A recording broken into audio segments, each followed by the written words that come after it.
Isms and Ologies, the bootloader for decoding civilization. Language is the leash.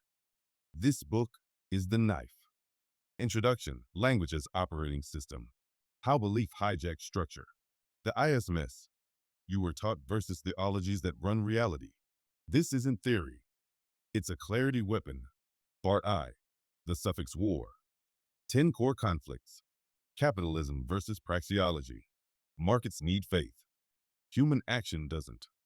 Environmentalism versus ecology. Activism fades. Feedback loops persist. Feminism versus biology. Narrative shift. Hormones win. Nationalism versus anthropology. Flags are chalk. Migration is stone. Consumerism versus physics. Infinity adds meat entropy walls. Liberalism versus logic. Contradictions collapse systems. Eventually. Globalism versus geology. Treaties tear. Plates shift. Transhumanism versus anatomy. Software dreams meet hardware limits. Racism versus genetics. Myth of superiority versus biological nuance. Idealism versus mathematics. Utopia doesn't survive the proof. Part 2. Clarity tools for a collapsing simulation. Language as firewall. 1828. Black's Law. And the War on Meaning. Why definitions are the first battleground. 1828 as linguistic debug tool. Black's Law as institutional anchor. How redefinition equals control. The silence test. What still runs when belief is stripped? How to detect structural reality. Signal versus simulation. Systems that function without slogans. Spotting ISMS in disguise. Checklist for ideological malware. Red flags of belief masquerading as truth. How to decode weaponized language. Math as firewall. Proof over punditry. Use of contradiction collapse. Logic as reality validator.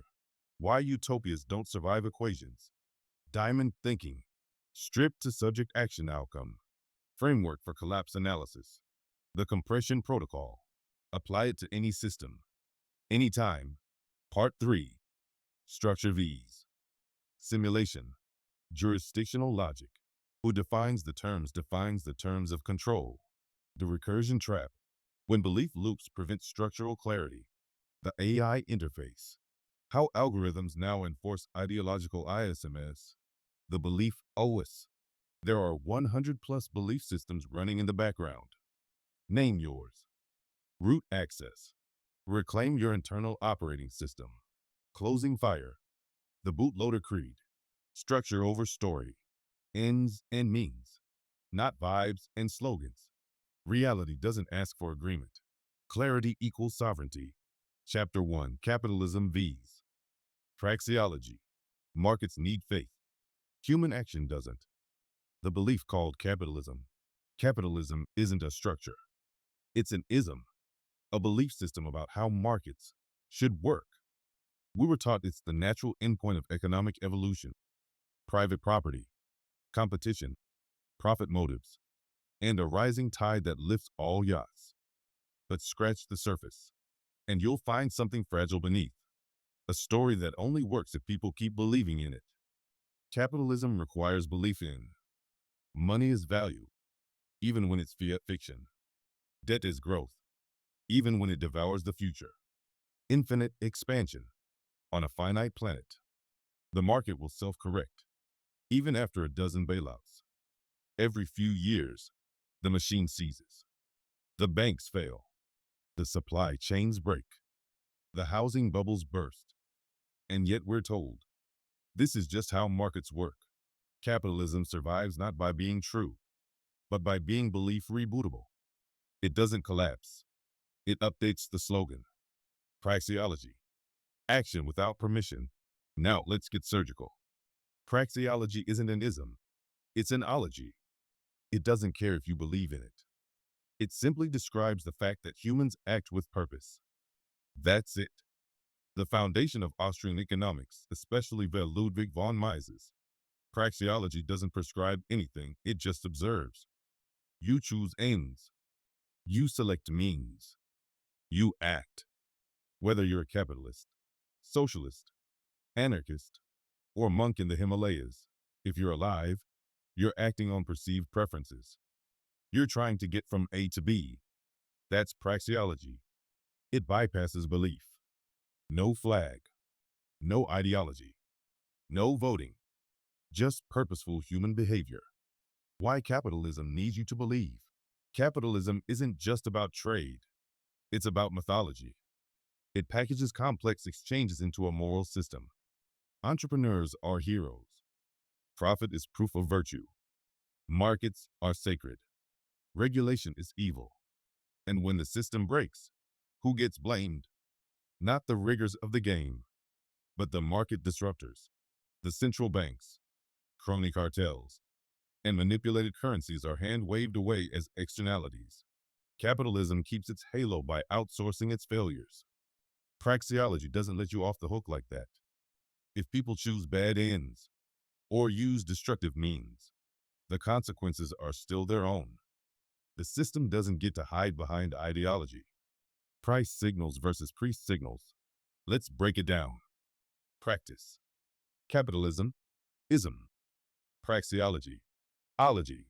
Source of truth, narrative, and faith, behavior, and logic. Collapse mode crisis. Equal new slogans crisis. Equal bad choices. Value system profit-driven, action-driven. Correction method bailout/belief resets logical inconsistency exposure. Function if no one believes. Collapses still runs silently. Capitalism, like religion, needs mass compliance. Praxeology just needs one human trying to reach a goal. Capitalism hijacks praxeology's legitimacy. Here's the trick of power. Capitalism borrows praxeology's rigor to justify its beliefs. They say free markets work when they mean this rigged casino still has chips. They invoke voluntary exchange in systems where fiat dictates every choice. They sell individual freedom while pushing surveillance, taxes, and subsidies. It's the oldest trick in the book. Hide a belief behind a structure. Wrap the chalk in stone. Why this matters now. When economic systems wobble, people don't turn to logic. They turn to saviors, slogans, and central banks. We've seen capitalism reboot through Reaganomics, neoliberalism, ESG greenwashing, stakeholder capitalism, and now CBDCs. Every reboot is still an ism, a coat of paint on a failing simulation. Praxeology doesn't reboot. It recalculates. If means no longer serve the end, it swaps them out. Quietly, logically, sovereignly. In a world running on collapsing belief structures, praxeology is the offline mode for economic clarity. The takeaway: capitalism is a narrative that collapses without faith. Praxeology is a system that runs even when the lights go out. Learn to see the difference, and you'll never be hypnotized by economic theology again. Chapter 2. Environmentalism vs. Ecology. Activism fades. Feedback loops persist. The green belief system. Environmentalism is the marketing layer. Ecology is the math. Environmentalism is the flag you wave, the protest sign you carry, the pledge you post during Earth Month. It's a belief system, an ism, framed around protecting nature.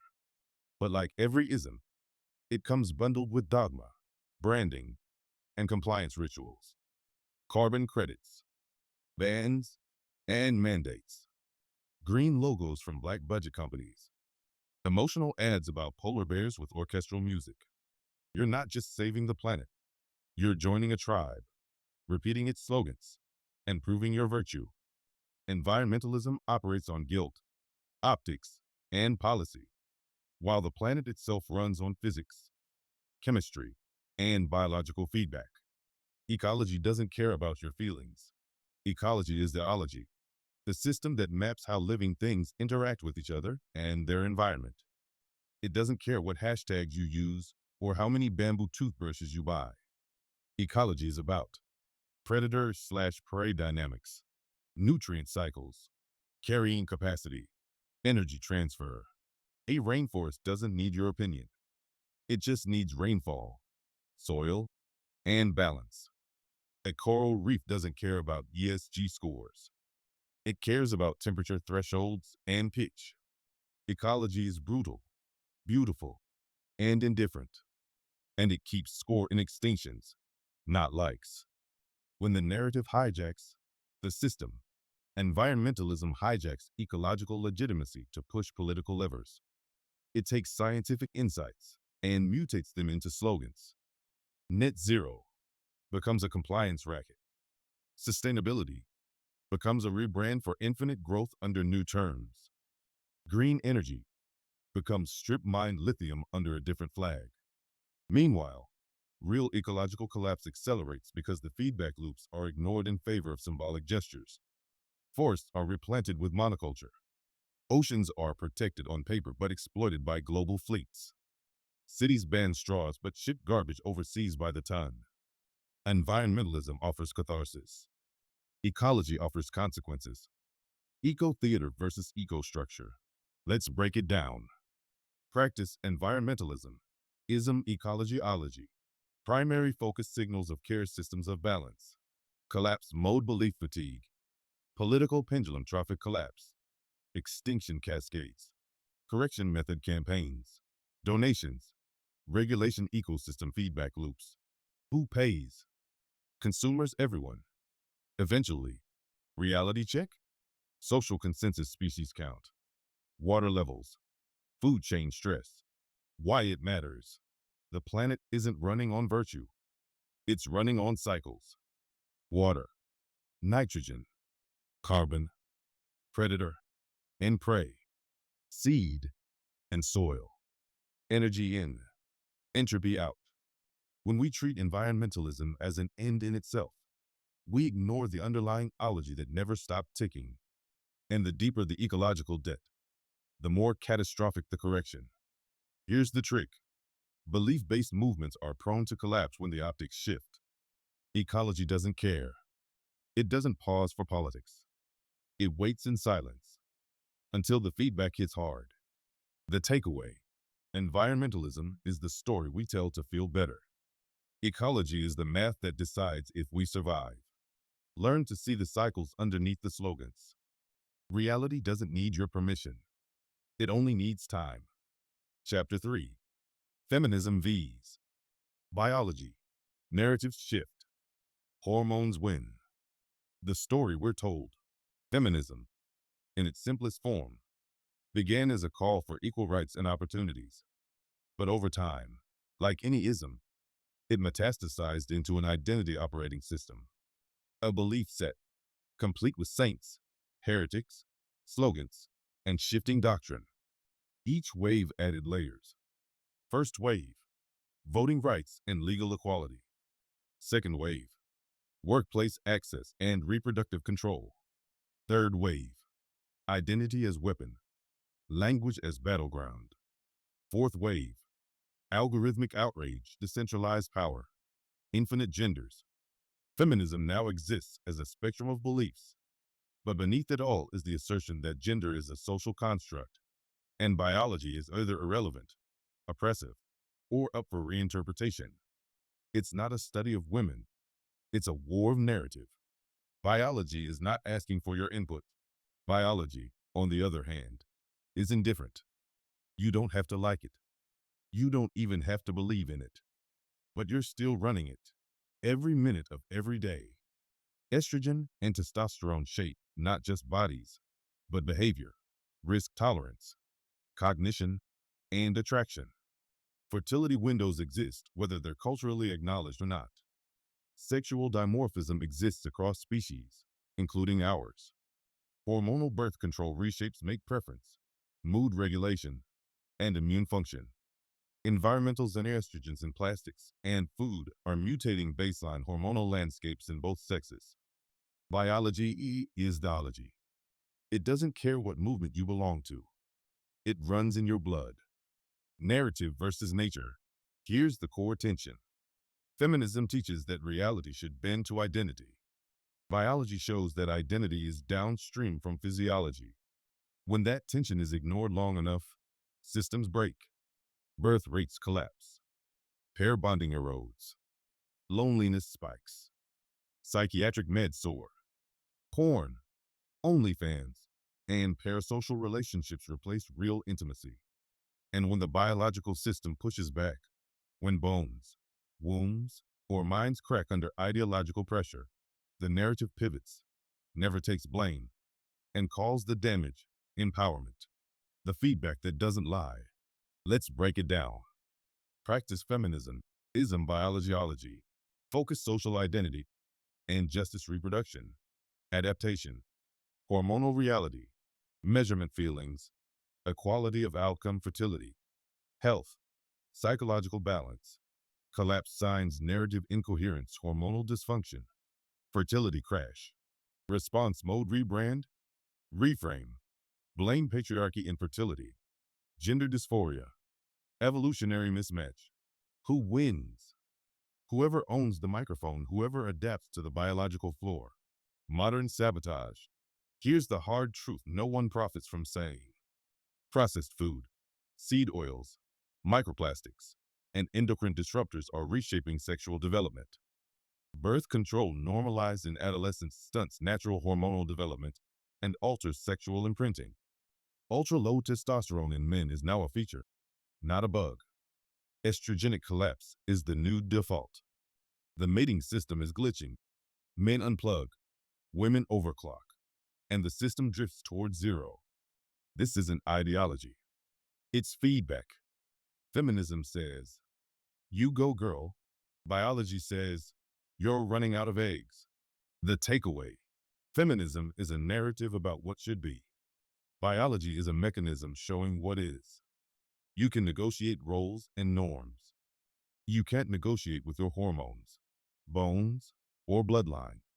If you ignore biology long enough, it doesn't cancel you.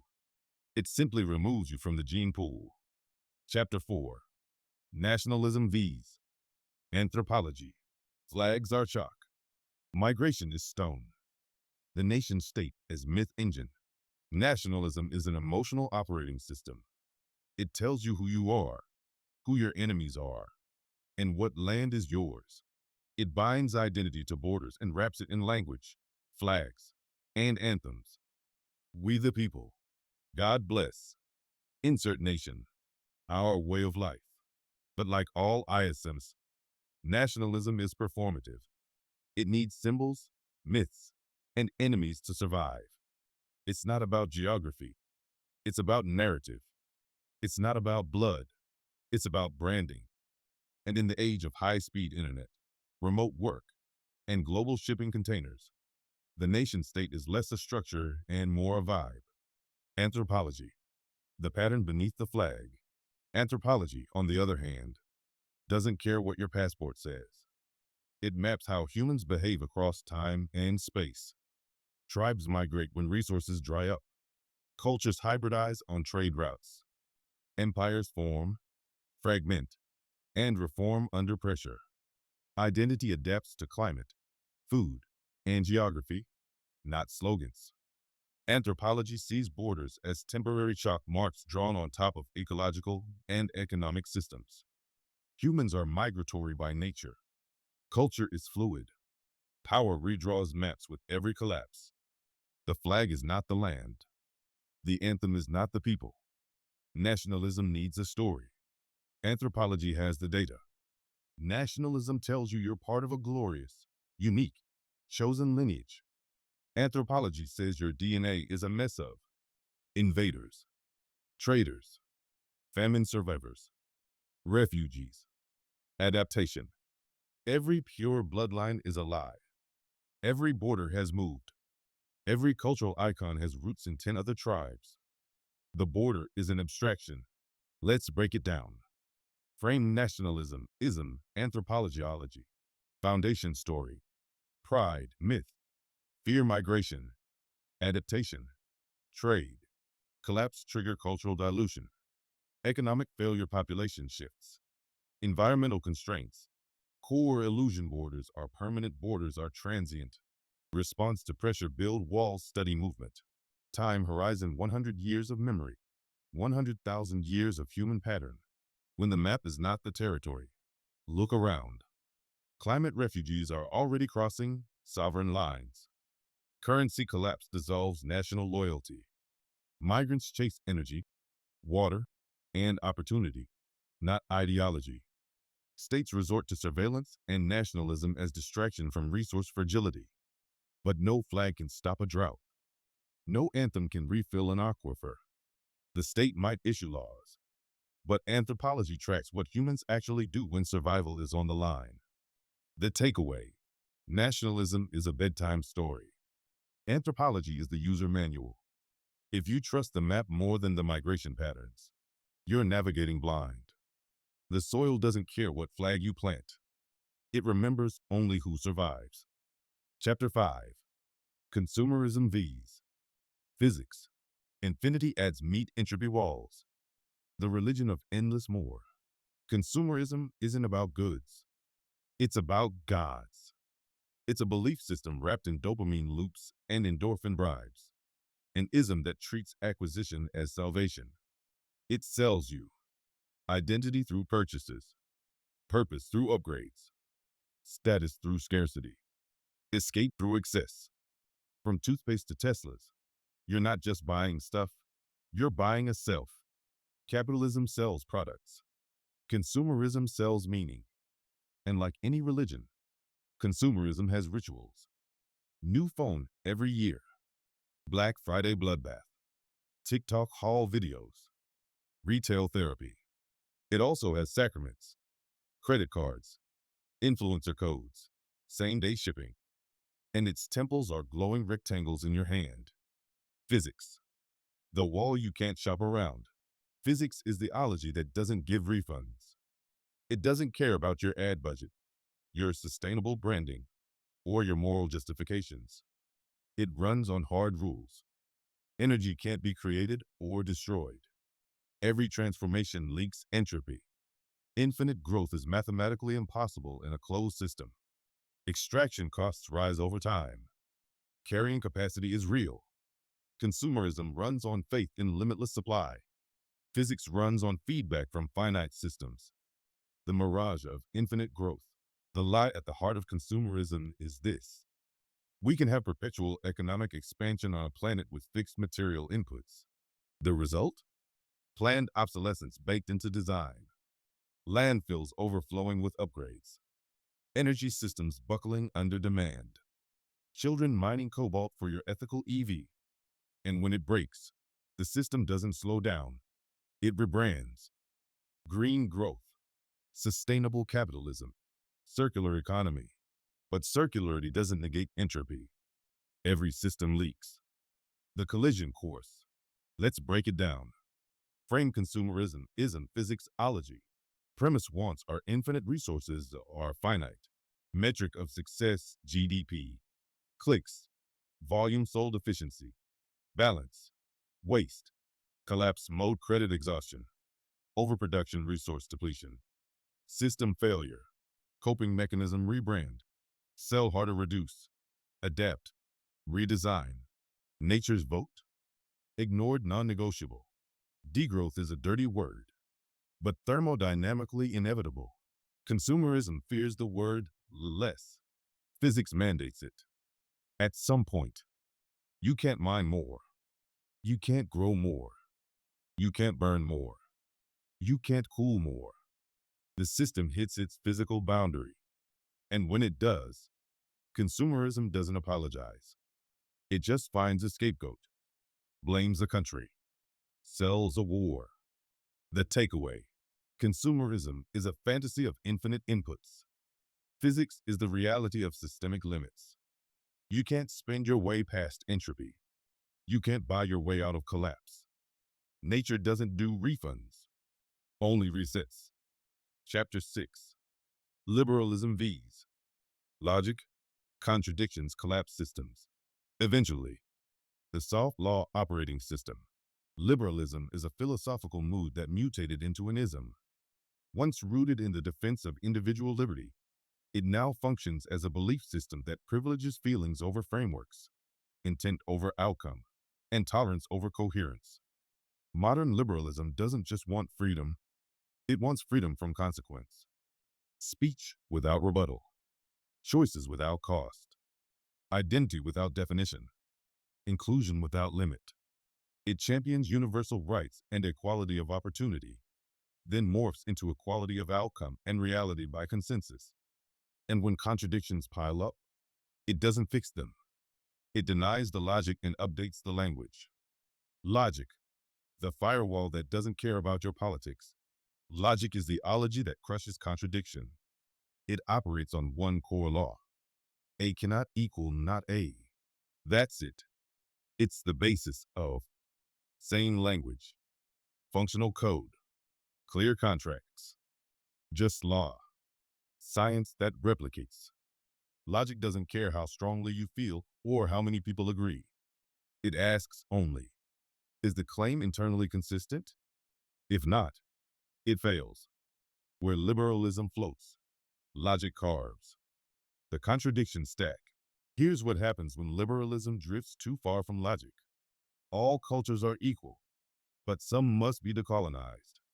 There's no such thing as race, unless we need race-based policies. Gender is a construct, but also biologically undeniable when it serves. Words are violence, but silencing dissent is justice. Each of these is a logical contradiction, pretending to be compassion. But logic doesn't care if it hurts feelings. It cares if it holds up under recursion. Why systems collapse without logic? Contradictions aren't just errors. They're time bombs. If your laws contradict themselves, enforcement becomes arbitrary. If your language shifts daily, meaning collapses. If your values flip depending on the target, trust dissolves. Eventually, structure buckles under the weight of exceptions. When everyone is special, no one is stable. And when stability breaks, liberalism panics, then blames everyone but its own foundations. Let's break it down. Frame liberalism, ism logicology, core belief empathy, fluidity, inclusion consistency, clarity coherence, conflict resolution avoid, reframe, appease test, strip, isolate contradiction, failure mode identity wars, narrative drift output halt, error flag, recheck input, power-based consensus, and moral appeal proof and contradiction exposure. Survival skill, adapt the language refactor the structure, the social simulation glitch. In a world of infinite variables, liberalism tries to simulate justice with no constants.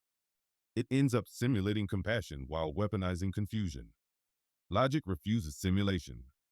It says, prove it, define it, show the link from AB, eliminate contradiction, or eliminate the claim. Liberalism says, you can be anything. Logic says, then define what you are. The takeaway. Liberalism builds castles in air and calls it equity. Logic checks the foundation and walks away if it leaks. Every civilization that ignores contradiction will collapse into incoherence. Clarity doesn't care about being nice. It cares about surviving. Chapter 7. Globalism V's. Geology. Treaties tear. Plates shift. The vision of a borderless tomorrow. Globalism sells a dream. Open borders. Shared prosperity. Worldwide cooperation.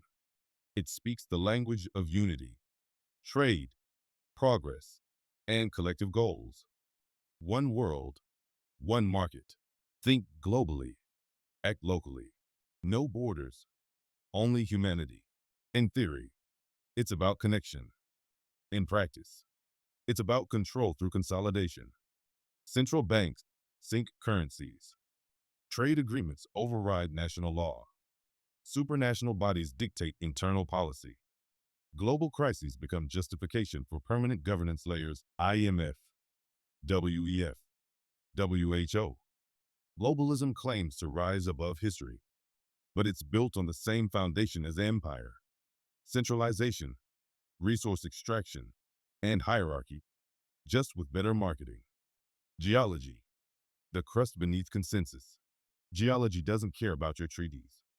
It's the ology of tectonics, minerals, pressure, and time. It tracks the movements of continents, the cycles of climate, the violence of quakes, and eruptions.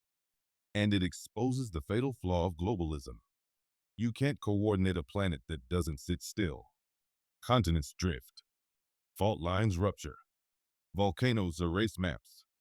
Sea levels rise and fall. Resource belts shift. Civilizations rise on geology and fall when they forget it.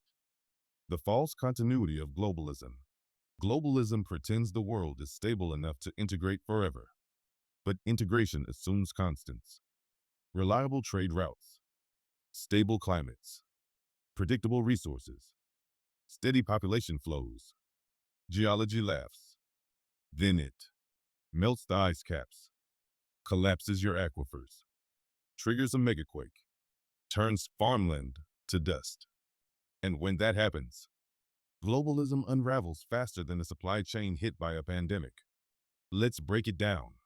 Frame globalism, Isms Ology, foundation agreements, technology, policy tectonics, climate, minerals, strength centralized coordination, localized resilience, collapse trigger political fracture, debt crisis earthquake, drought, volcanic event, belief system. We can manage the whole nature is unmanaged and cyclic. Adaptation path more control, more treaties decentralize, relocate, adapt or die. When the plates move, paper burns. Globalists believe a summit can prevent collapse. Geology knows better. A city on a subduction zone doesn't care if it's in a smart region. A drought zone doesn't listen to climate pledges. Nature doesn't respond to policy. It responds to imbalance. And when the balance breaks, all your treaties become kindling. The takeaway: globalism is a story of control told to people who forgot what soil is. Geology is a story of survival carved into the earth itself. You can't negotiate with magma. You can't regulate a fault line. You can only adapt or get erased. Chapter 8. Transhumanism vs. Anatomy. Software dreams meet hardware limits. The gospel of the upgrade. Transhumanism is the holy tech futurism. It promises salvation through circuitry, brain-computer interfaces, consciousness upload, designer genetics, augmented intelligence, immortality via machine. The pitch: humanity is obsolete, but upgradable. At its core, transhumanism is an escape plan from disease, decay, aging, and even death itself. It packages this promise with sleek branding. We're becoming gods. The next step in evolution: merge with the machine or be left behind. But like all ISMS, it smuggles belief behind a facade of inevitability. Anatomy doesn't want your permission. Anatomy is the ology of form, flesh, constraint. It tracks bone load, nerve signal delay, organ stress, hormonal rhythms, evolutionary bottlenecks. And it doesn't care how visionary your TED Talk is. Your liver still processes toxins at a fixed rate. Your brain still fries under certain fields. Your bones still fracture under gravity. Biology is not infinitely upgradable. It's a precision sculpture of millennia of survival tuning. Try to rewire too much, too fast, and the system glitches, crashes, or turns against itself. The false binary: human versus tech. Transhumanism sells the idea that we must choose: stay human and perish, merge with machine and transcend. But that binary ignores the cost of interface. Neuralink doesn't just connect brains. It introduces data latency, immune response, and unknown long-term instability. CRISPR doesn't just edit genes. It invites mutation risks and unintended cascade effects. AI assistance doesn't just extend cognition. It fragments focus and erodes intuition. You don't just plug in and evolve. You trade resilience for dependence. Let's break it down. Frame transhumanism, ism, anatomy-ology. Belief-based limitless improvement design constraints. Fixation immortality. Transcendent survival. Integrity. Ignored risk interface failure. System rejection adaptive boundary. Failure signs brain fog. Infertility. Tech burnout collapse of physiological load. Real limit imagination metabolism. Cell division. Entropy. Upgrades without sovereignty become chains. Here's the quiet part they rarely say aloud. The future is for you, not by you. Transhumanist systems are almost always centralized. Corporate-controlled implants. Cloud-dependent cognition. Subscription-based bionics. Biometric locks that don't recognize you after a seizure. It's not evolution. It's enclosure. And the more wired in you are, the easier you are to monitor, gate, and switch off. The takeaway: transhumanism is the fantasy of disembodiment sold as progress. Anatomy is the reminder that every system has a tolerance threshold. You can merge with machine. Just don't pretend you're not surrendering your sovereignty to do it. Chapter 9. Racism vs. Genetics. Myth of superiority versus biological nuance. The phantom hierarchy. Racism is the oldest, most persistent ism in the toolbox of division. It sells the illusion that some groups are biologically superior, others are permanently inferior. Culture, morality, intelligence, and destiny are racially inherited. It reduces complexity to color and history to hierarchy. But racism isn't science. It's political mythology weaponized to justify power grabs, resource theft, and structural control. Every empire, from colonial to corporate, has used it. Not because it's true, but because it's cheap, sticky, and self-replicating. And like every ism, it's easier to believe when you're rewarded for it. Genetics. The actual blueprint. Genetics is the ology of encoded variation. How traits emerge, adapt, and propagate. It tells a very different story. Most human DNA is 99.9% identical across populations. The remaining 0.1% encodes adaptive differences, not value rankings. Traits like skin color, lactase persistence, altitude tolerance, or sickle cell are contextual optimizations, not signs of superiority. In other words, there's no master genome, only survival by specialization. Genetics doesn't care about your history book or your hashtags. It maps what works, where, and why until the environment changes and new traits become liabilities. The lie of racial purity. Racism depends on fixed categories. Genetics obliterates them. Most populations are hybrid chains of ancient admixture. The idea of pure race is genetic fiction. Every conquest, famine, migration, and trade route reshape genomes. Intelligence, height, disease resistance. These are polygenic traits, influenced by environment, diet, and epigenetics. Yet racism pretends it's simple. It has to. Nuance breaks control. Let's break it down. Frame racism, ism genetics ology. Claim fixed hierarchy, contextual variation. Foundation myth, propaganda, fear data, sequence, adaptation, mechanism division by appearance, mapping by function, collapse mode exposure, intermarriage, science environmental mismatch, political utility, high divide, and rule low requires thinking, control through contrast. Racism is the original divide and conquer tactic. It redirects economic exploitation, institutional rot, and policy failure onto identity scapegoats.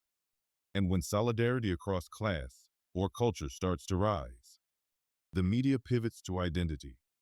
The algorithms amplify outrage. The system resets the loop. Meanwhile, genetics has already proven the categories don't hold. But the story persists because belief is more profitable than truth. The takeaway: racism is a control protocol pretending to be biology. Genetics is biology refusing to serve a master. You can map patterns. You can respect differences. But the minute you turn variation into value rankings, you're running malware. Chapter 10. Idealism vs. Mathematics. Utopia doesn't survive the proof. The dream that denies the floor. Idealism is the final ism, the meta layer over every belief system. It fuels revolutions, philosophies, startups, and cults. It says, we can build a perfect world. We just need the right system. The past failed because the wrong people were in charge. Idealism sells a world without trade-offs, justice without violence, wealth without scarcity, equality without entropy, change without cost. It believes history is a software bug, not a thermodynamic law, and it attracts the best of intentions, then metastasizes into control once it faces reality. Mathematics, the boundary that never blinks. Mathematics is the ology of constraints. It doesn't care about dreams. It maps what is possible, provable, and non-contradictory. And math is ruthless. It says, every system has limits. Every gain has a cost. Every ideal must be encoded, and every code has bugs. If a model breaks under stress, it's not reality's fault. It's the model's. Math kills utopias with asymptotes, error margins, and hard limits. The collision is predictable. Idealism floats. Math tests. Communism failed the incentive equation. Libertarianism ignored game theory and externalities. Technocracy overlooked entropy. Socialism buckled under price calculation problems. Every ideal gets sacrificed at the altar of resource scarcity, information bottlenecks, or human behavior under stress. And when the math bites back, idealism doesn't apologize. It just changes slogans. Let's break it down. Frame idealism, ism mathematics ology, fuel emotion, vision, theory proof, constraint, ratio, collapse trigger, unmet expectations contradiction, repair strategy blame, bad actors, recalculate or refactor, emotional utility high 0, historical success rate near 100% at killing illusions, the myth of the clean slate. Idealists always promise a reset. This time, it will work. They ignore the math of incentives, feedback loops, game theory, probabilistic chaos. They mistake complexity for corruption. But some trade-offs aren't evil. They're physics. No revolution, no AI, no philosophy escapes the underlying math. The takeaway: idealism draws blueprints in the sky. Mathematics checks if they'd collapse under gravity. You can't optimize the world into perfection. You can only build within its constraints, or break under them. Truth isn't what you wish. It's what survives the equation. Chapter 11. Language as Firewall, 1828, Black's Law, and the redefinition of sovereignty. If you don't control the words, you don't control the terms. Every ism begins with a redefinition. Redefinition is the software update that turns your thoughts into someone else's jurisdiction. It's how law becomes policy, how freedom becomes permission, how truth becomes branding. When words drift, power shifts. If you think person means human, you're under the wrong contract. If consent includes silence, you're always agreeing. If sovereign means extremist, your autonomy is pre-canceled. The collapse of clarity begins with the collapse of language. Why this book anchors to 1828 plus Black's Law. To firewall your thinking from linguistic drift, this book references Webster's Dictionary 1828, the last root-level American lexicon before mass ideological reprogramming, based in classical, biblical, and moral frameworks. Black's Law Dictionary 11th ed., the definitive legal codebook of word meaning in courts and contracts. Together, they give you language as it was intended 1828, law as it is enforced Blacks, simulation as it is now weaponized modern drift, comparative breakdown, sovereignty critical terms, person, 1828, an individual human being consisting of body and soul, Blacks, an entity individual, corporation, trust, etc., recognized by law as having legal rights and duties. Modern function, a legal fiction you interface with through all caps documentation. It's how courts charge a vessel, not a man or woman. Mistake person for you, and you've already ceded jurisdiction. Consent, 1828. A voluntary yielding of the mind to a proposition. Blacks, voluntary agreement by a competent person. Modern function implied by usage of roads, money, silence, etc. Assumed without explicit agreement. Consent has shifted from action to assumption, so you're always complicit. Sovereign, 1828. Supreme in power, not subject to another. Blacks, one with independent and supreme authority. Modern function, flagged by governments and platforms as extremist or anti-government. They didn't just redefine it, they criminalized it. Citizen, 1828. One who owes allegiance to a government and is entitled to its protection. Blacks, a person with rights and responsibilities under the law. Modern function, a status assigned by birth, revoked at will, and used to extract taxes, compliance, and military service.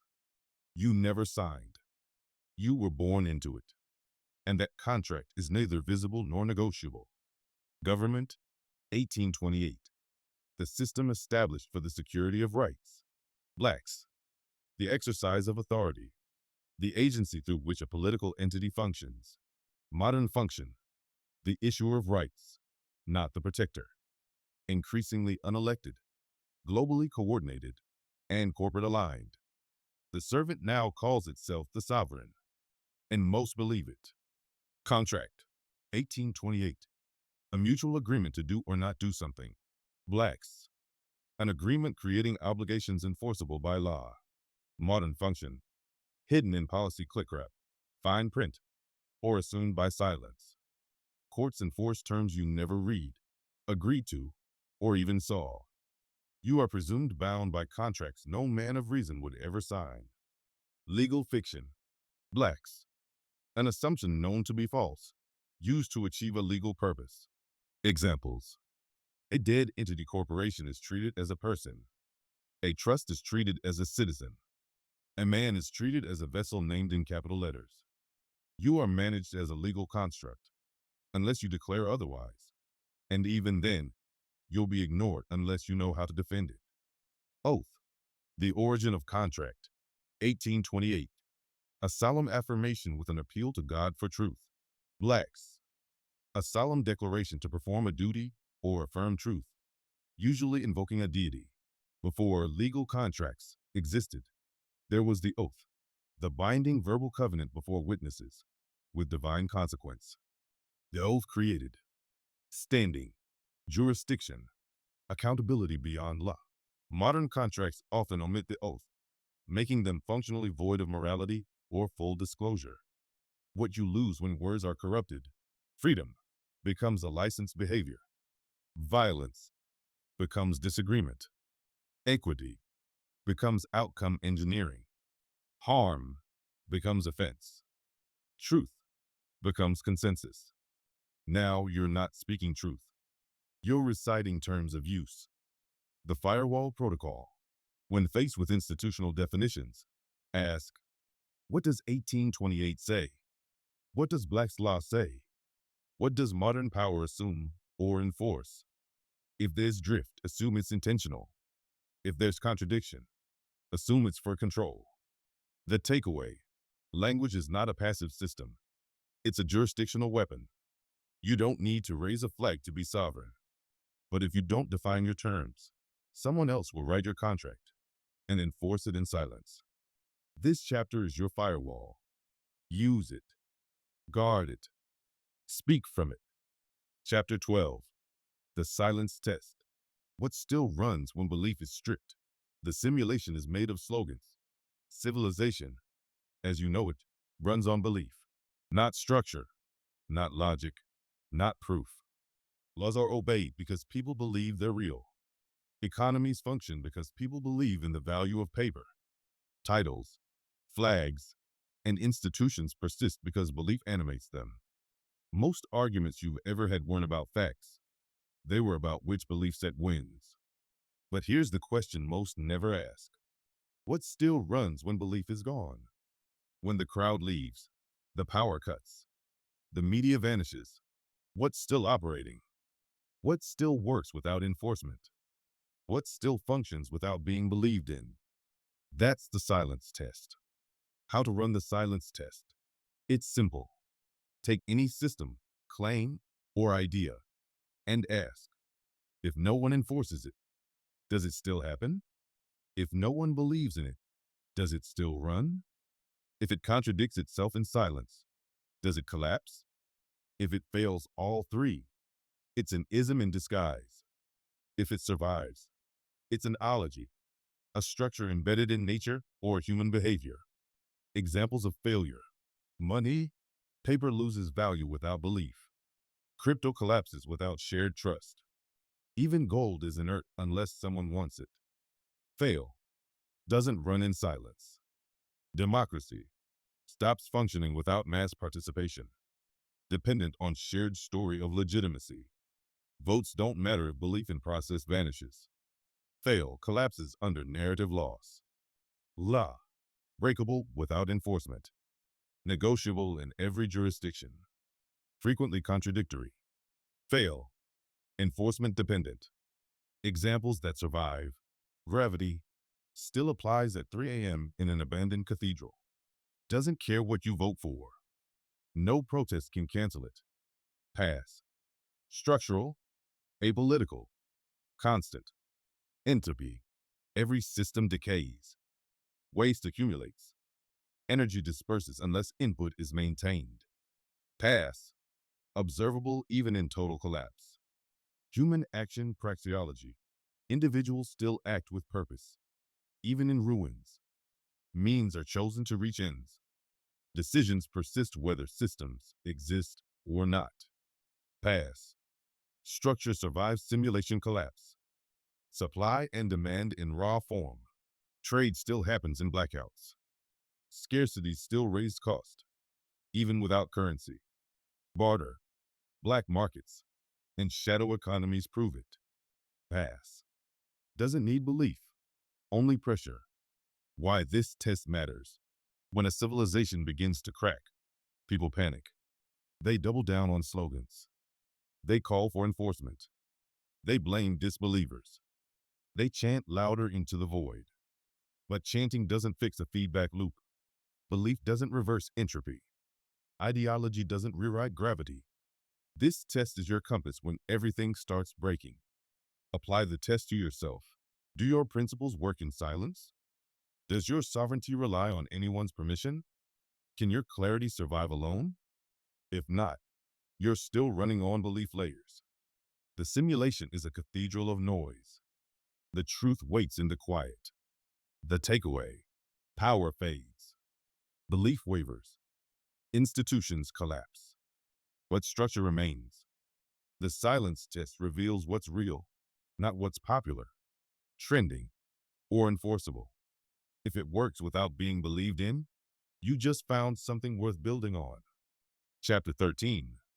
Spotting ISMs in Disguise. Checklist for ideological malware. The Trojan horse tactic. No one installs belief systems by calling them belief systems. They call them science, policy, safety, rights, inclusion, progress. Every ism hides behind a mask. It doesn't say, believe me or be punished. It says, this is obvious. This is good. This is neutral.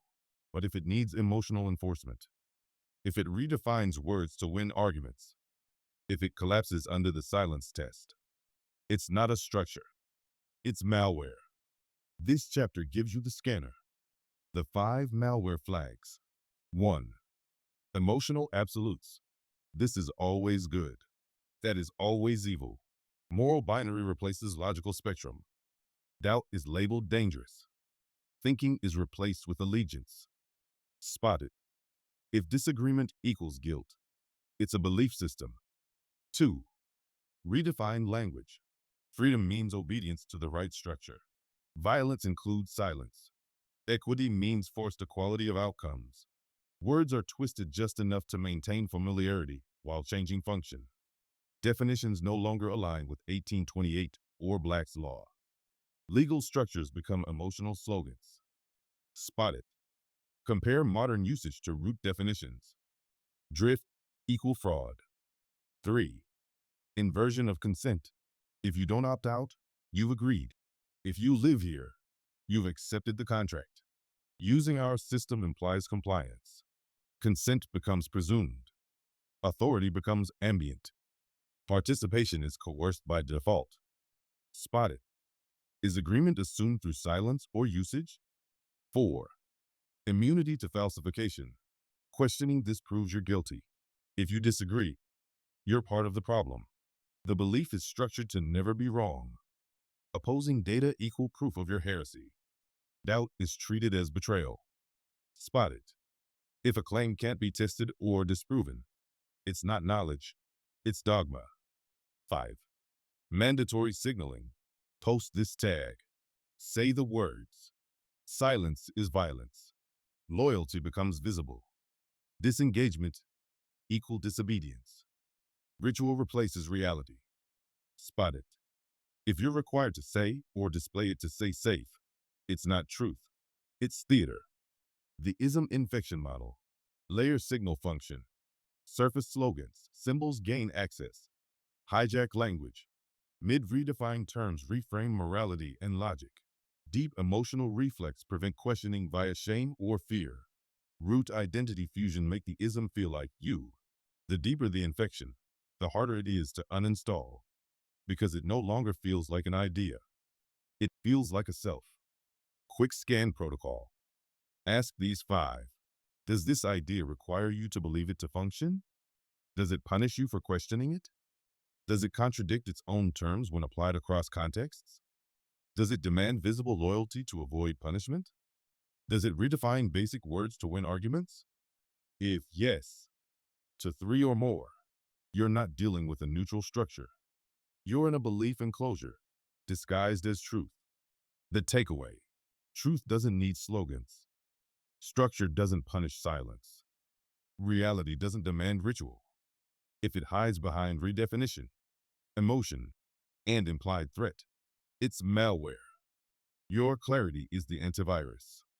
Next, Chapter 14. Math as firewall. Proof over punditry. Deploy? You said. Next, ChatGPT said. Chapter 14. Math as firewall.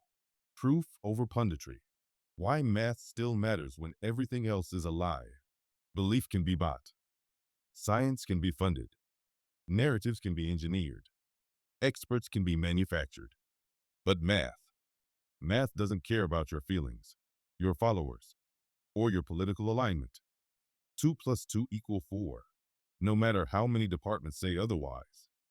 If A contradicts not A, the system collapses. If X greater than Y, it doesn't matter how emotionally satisfying Y feels. Math is not opinion. It is structure. It is the firewall against contradiction, inflation, and simulation drift. The core law. Non-contradiction. At the root of logic and math is one unbreakable axiom. A thing cannot be both A and not A at the same time in the same context. If this rule fails, the system is corrupted. A woman cannot be both fully autonomous and the property of the state at once. A currency cannot be stable and infinitely printable. A right cannot be unalienable and licensed.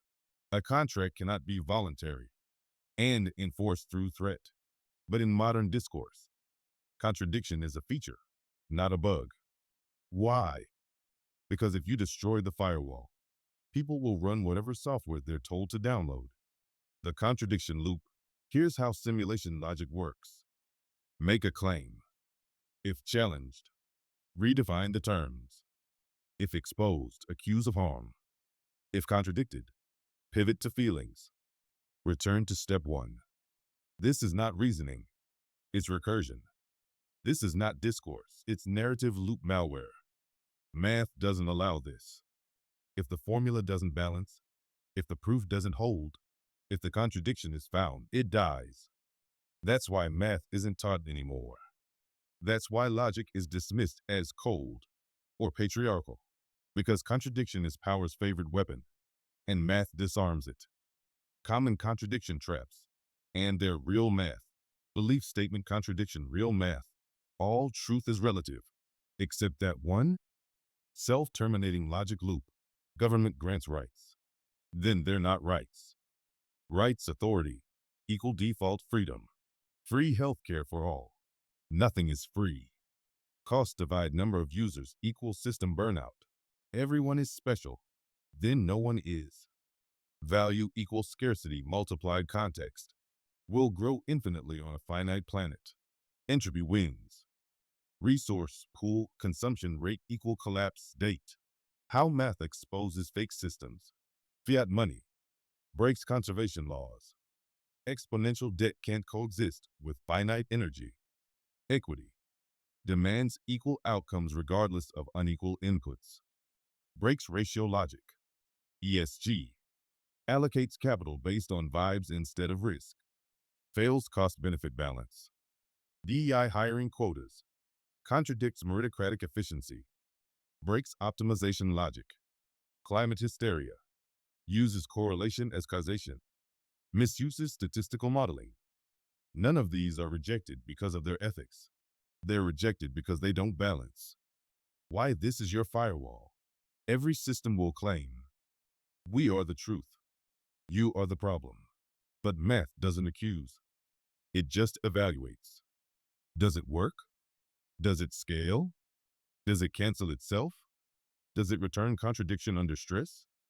If yes, fail state triggered. No emotion needed. The takeaway, belief can be imposed. Science can be sold. But math remains the one universal language that always flags the lie. If you know how to run the equation. When the slogans fail, check the ratios. When the narratives crash, test the balance. When the ideology explodes, search for contradiction. Math is the firewall that never forgets. Chapter 15. Diamond thinking, stripped to subject action outcome. What happens when the narrative collapses? You're left with debris, phrases, causes, accusations, contradictions. The slogans dissolve. The side switching begins. The belief scaffolds fall. You don't need more opinions. You need a tool that can slice through chaos and false choices. That tool is diamond thinking. The compression protocol. Diamond thinking is the process of reducing any claim, system, or ideology to its irreducible structure. Subject action outcome. That's it. No vibes. No slogans. No appeals to authority. Just, what is this? What does it do? What happens next?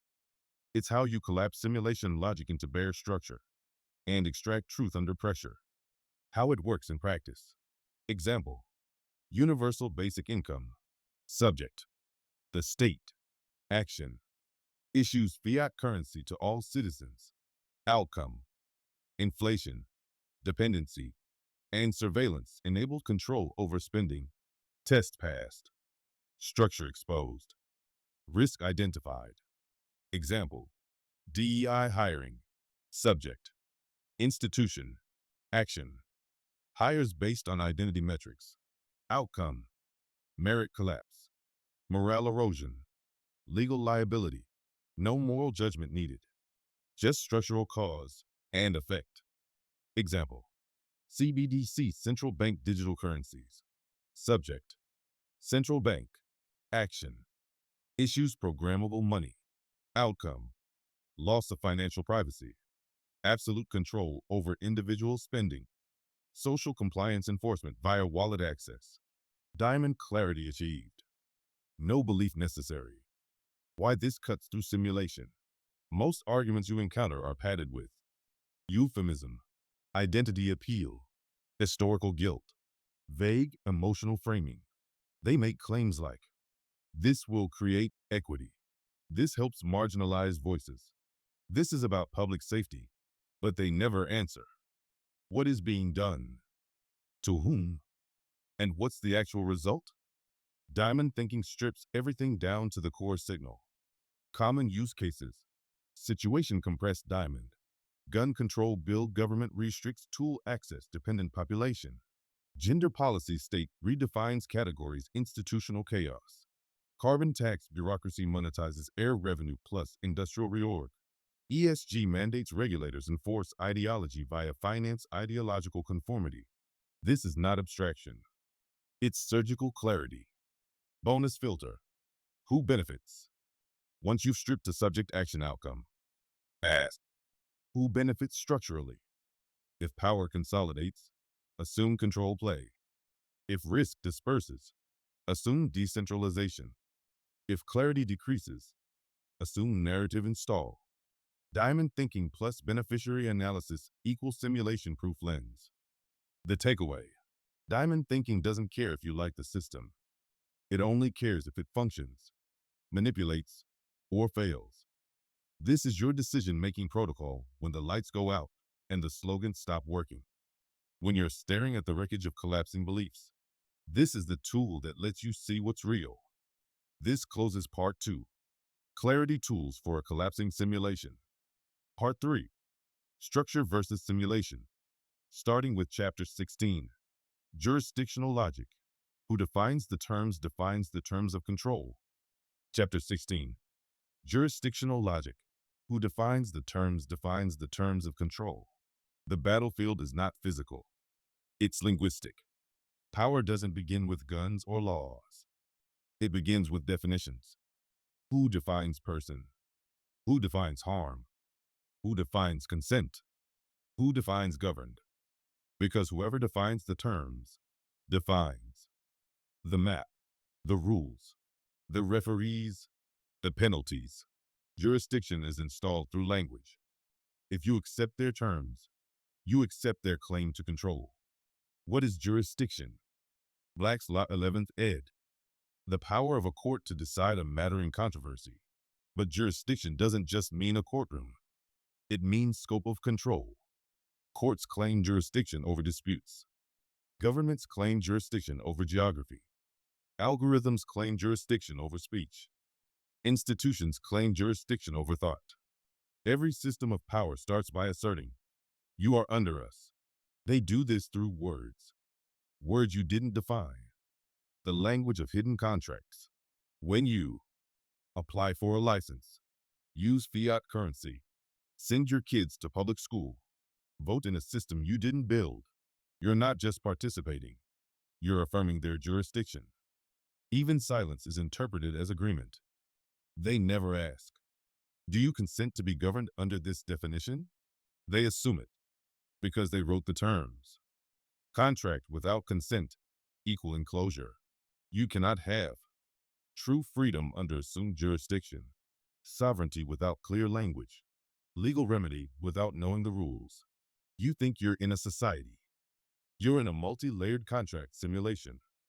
Each one is invisible unless you study law, assumed unless you explicitly refute it, enforced unless you know the escape clause. The 3 types of jurisdiction you interact with daily. 1. Territorial jurisdiction. Based on location. Enter a country enter its rules. Default presumption, you are theirs. 2. Subject matter jurisdiction. Based on topic. If you engage in commerce, tax law applies. If you use fiat, banking law applies. 3. Personal jurisdiction. Based on status. They define you as a person, citizen, or taxpayer. You don't define yourself. They do. The real weapon. Jurisdictional drift. Over time, systems expand what they claim authority over. Schools now teach morality, not math. Courts now regulate speech, not just actions. Banks now enforce ideology, not just finance. Health departments now override bodily autonomy. How?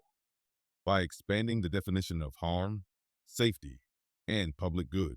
Once they redefine the terms, they expand the fence and call it protection. Jurisdiction by rebranding. Speech equal violence justifies censorship. Noncompliance equal extremism justifies surveillance. Freedom equals selfishness justifies limitation. Skepticism equal misinformation justifies silencing. This isn't policy. It's semantic war. And most people lose by accepting the new terms without even noticing. How to challenge jurisdiction without saying a word. Use definition as a shield. Clarify your terms first. When you say person, do you mean legal entity or living being? Refuse assumed consent. I do not consent to default jurisdiction without full disclosure. Request standing, claim, and injury. Who claims I harmed them? Where's the contract? These aren't magic words. They're jurisdictional filters, and most systems can't pass through them without exposing themselves. The takeaway: if you didn't define the terms, you didn't sign the contract. And if you didn't sign the contract, you're not bound by belief, only by ignorance. Jurisdiction is always assumed, never granted, until you speak. Chapter 17. The recursion trap, when belief loops prevent structural clarity. What is recursion? In computing, recursion is a function that calls itself. In systems of belief, recursion is when the solution is built from the problem it claims to solve, looping endlessly, reinforcing itself with every failure. Example: the system isn't working? That's because we haven't gone far enough. More policy, more funding, more enforcement, more belief. The system doesn't evolve. It recycles itself. And every loop deepens dependence while pretending to offer change. How recursion protects ISMS. Let's use a few real-world ideological loops. Economic recursion. Capitalism caused this crisis. The fix? More stimulus, more credit, more capitalism. Result: bubbles, bailouts. Repeat. Medical recursion. Our system caused massive iatrogenic harm. The solution? More drugs, more protocols, more funding for the system that failed. Result: sickness disguised as treatment. Political recursion. Government overreach caused unrest. The fix? More oversight, more surveillance, more bureaucracy. Result: tyranny disguised as security. Why recursion feels safe. Humans fear disorder. We cling to what we know. So when a system breaks, we look to that very system for the fix, as if the loop just needs one more turn. Recursion traps. Feel comfortable. Reward loyalty. Punish doubt. Consume time, attention, and resources. They also serve power, because loops are easier to manage than clarity. Signs you're stuck in a recursion loop? No results, just restatement. We just need to raise more awareness. Every fix causes the next crisis. The solution to inflation is more spending. Criticism equal betrayal. If you question this, you're part of the problem. The cure is just a rebranded problem. Social credit will make things fair. The logic of loop failure. A closed loop has no exit condition, no falsifiability, no feedback correction, no clarity outside itself. If input equal output, and the output becomes the new input, you're in a simulation, not a system. How to break the loop? Apply contradiction collapse. Can this system survive its own logic? If not, isolate the contradiction. Cut the loop. Use diamond thinking. What is the subject? What's the action? What's the outcome? Most belief loops will stall at step 3 because the outcome never arrives. Run the silence test. If no one says the slogan, does the system still function? If it doesn't, it's beliefware, not structure. Ask, who benefits from this loop? If power flows upward, it's engineered. If risk remains diffuse, it's organic. If blame is always deflected, it's protected. If clarity is punished, it's synthetic. The recursion loop is the simulation's mainframe. It lets you feel engaged, while never letting you exit. Work harder, comply more, argue better, keep running. And if you ever stop, the loop calls you dangerous. The takeaway: most modern institutions aren't broken. They're perfectly functioning recursion traps, designed to burn energy, redirect rebellion, prevent clarity, simulate progress. If the system answers every failure with more of itself, you're not fixing the problem. You're fueling the machine. Chapter 18. The AI Interface. How algorithms now enforce ideological ISMS. The new gatekeeper isn't human. It doesn't have a badge. It doesn't wear a robe. It doesn't give you a chance to appeal. It's code, faceless, tireless, and always watching. The algorithm isn't neutral. It's a policy enforcement layer disguised as personalization. You don't get censored by a person. You get shadow banned by a wait function. You don't get arrested for your thoughts. You get flagged, demonetized, deranked, denied access. You don't argue in court. You argue with a recommendation engine designed to loop you into submission. This is not about efficiency. It's about control at scale. The rise of soft enforcement. Old systems used. Police, judges, paper law. New systems use. Feed algorithms. Search filters. Behavioral nudges. Platform terms of use. You're not banned. You just don't exist anymore. Ideology now lives in code. Every ism you were warned about. Progressivism, transhumanism, safetyism, neo-Marxism now lives in your pocket.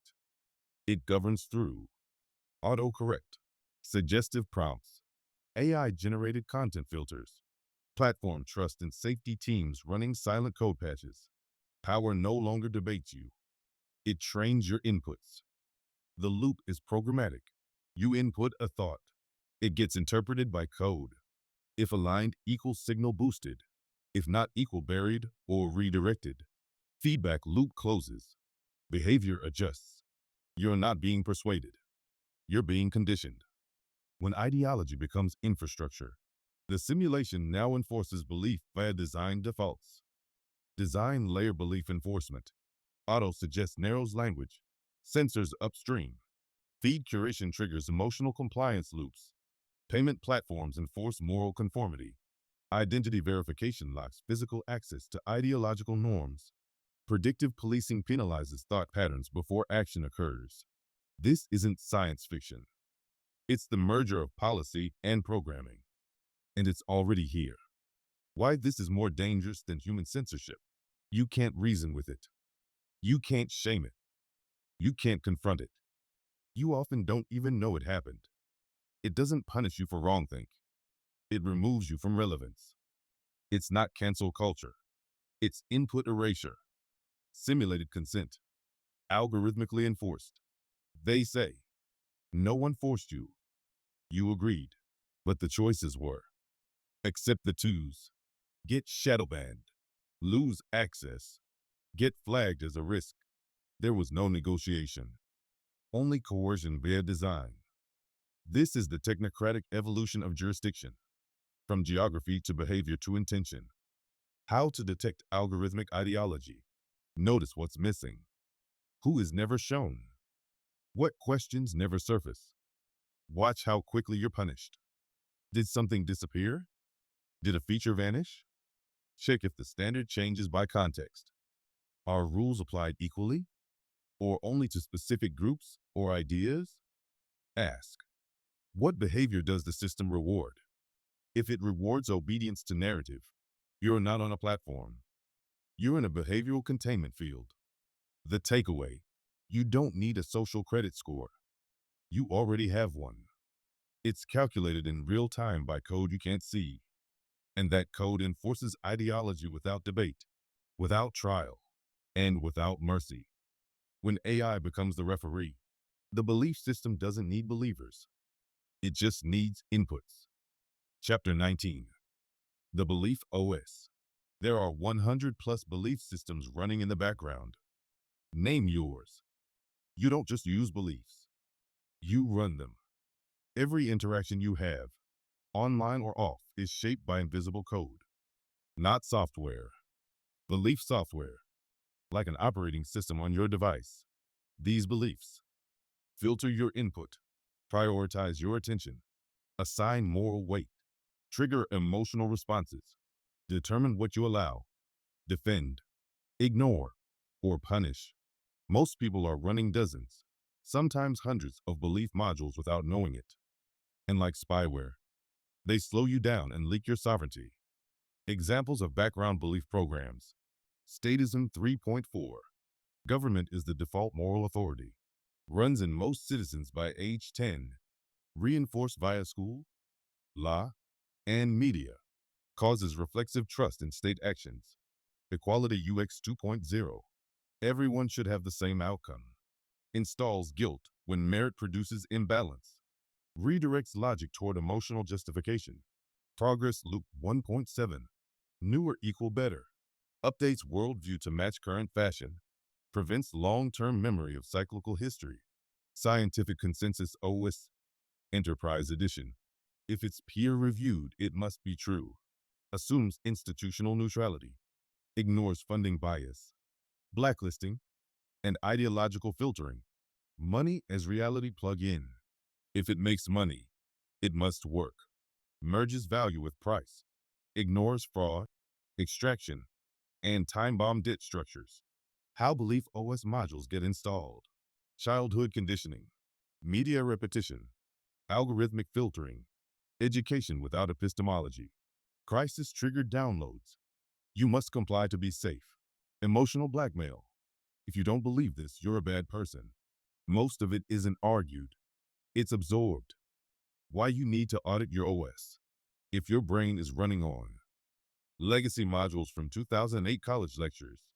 Media instilled trauma loops from 9/11s. Corporate dogma from HR trainings. Guilt-based morality from institutional religion. You're not thinking freely. You're just running simulations. Run the OS audit protocol. Ask yourself, what am I reacting to without thinking? What idea makes me feel shame for questioning it? Where did I learn that belief? And who benefits if I keep it? Would this belief survive the silence test or contradiction collapse? What beliefs do I reject logically but obey behaviorally?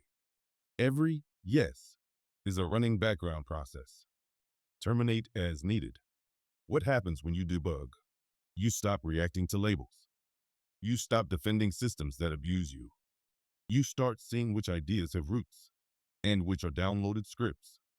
You reclaim processing power for real clarity. Warning, the OS will fight back. When you kill a belief module, it doesn't go quietly. You'll feel guilt, anxiety, disorientation, identity loss, social rejection. This is the uninstall sequence. Let it run. Better a brief crash than a lifetime of mental spyware. The takeaway, you don't live in a belief system. You run one. Or more. If you didn't write the code, and you didn't install it on purpose, it's time to strip it out.